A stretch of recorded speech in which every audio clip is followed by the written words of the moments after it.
So yun, no, what's up mga tao? So samahan nyo ako mag-solve ng Pico CTF.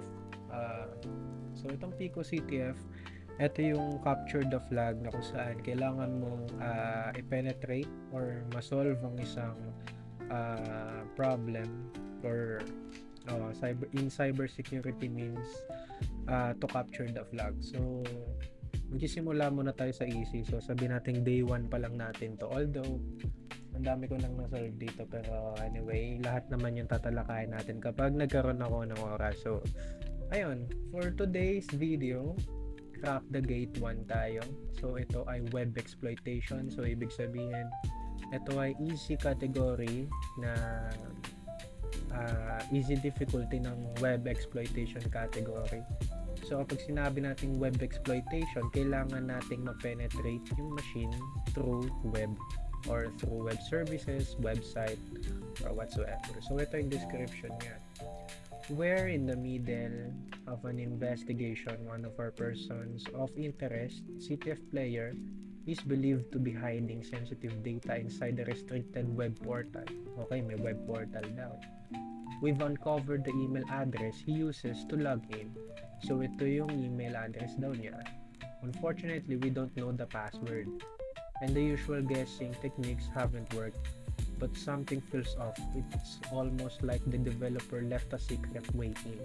Can you figure it out? Additional details will be available after launching your challenge instance. So, madami na nakasolve na ito. So, hindi ko alam kung masasolve ko to, no? Hindi ko muna pipindutin yung hint or baka hindi na tayo pumindot ng hint. So, launch instance lang. Yan. Try nating lumabas. Yan. So, ito daw yung website. Pupunta tayo sa website niya. Yan. Zoom in natin ang konti.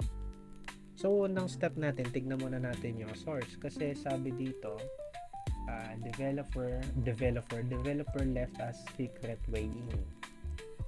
Check natin yung source. Ito.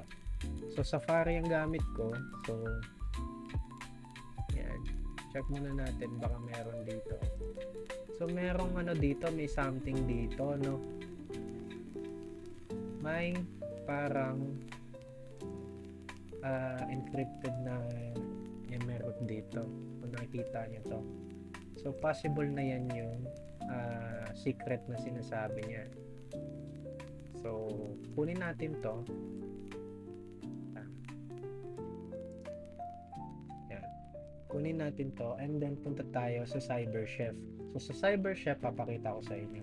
Ito yung pinaka-Swiss knife ng mga nag-solve ng capture the flag. So, kung hindi ka sigurado kung ano yun, kung ano yung string na yun, yung ibig sabihin ng string na yun, which is ito, zoom in ulit natin. Yan.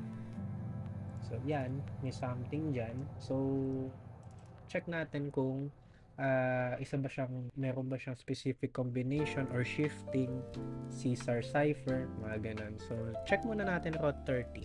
Baka naman sakaling so, yun. Jack. Temporary bypass. Use X header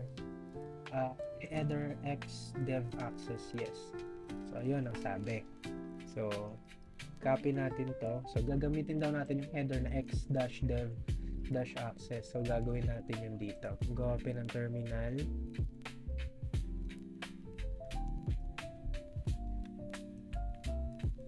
Mag-open ang terminal. Try natin gumamit ng C URL. Tapos, H. Kung ano yung header na sinabi. Yan. Tapos, kung ano yung website.